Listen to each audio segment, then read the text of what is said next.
Good morning, I'm Peter Milios from the Finance News Network. The Nvidia rally continued on Friday with the AI giant leading the Nasdaq to another record close as inflation and the Fed concerns took a back seat to the tech-driven rally. The S&P 500 closed 0.7% higher, while the Nasdaq set a new high, finishing up 1.1% on the day.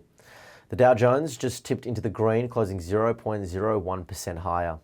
Nvidia shares finished around 2.6% higher in normal trading on Friday, before continuing to trade higher in late trading, eventually finishing the day up 4.3% as the stock closed above $1,000 for the first time.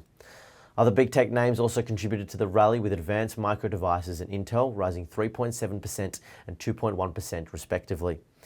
Meta and Netflix rallied 2.7% and 1.7% each. In macroeconomic news, US investment bank Goldman Sachs pushed its forecast for the Fed's first rate cut from July out to September, following strong economic and labour data releases during the week. Traders are now pricing in less than a 50% chance the Fed will cut rates at its September meeting, according to the CME Fed Watch tool. Later in the week, traders will be watching closely for a clearer sense of the inflation outlook, with the release of the monthly Australian Consumer Price Index, as well as monthly US core personal consumption expenditure data, the Fed's preferred inflation gauge.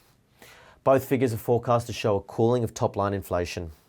Turning to US sectors, communication services was the best performer, closing 1.29% higher, with technology following closely behind, finishing up 1.13%. aided by Nvidia. The worst performing sector and the only one to finish in the red was healthcare, which closed 0.31% lower.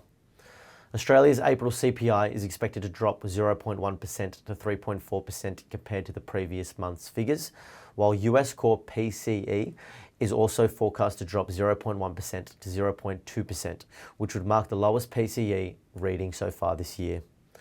Oil prices will come back into focus at the end of the week when OPEC Plus convenes for its next policy meeting.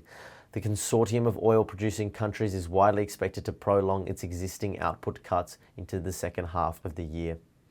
The SPI futures are pointing to a 0.6% gain. Thank you for listening.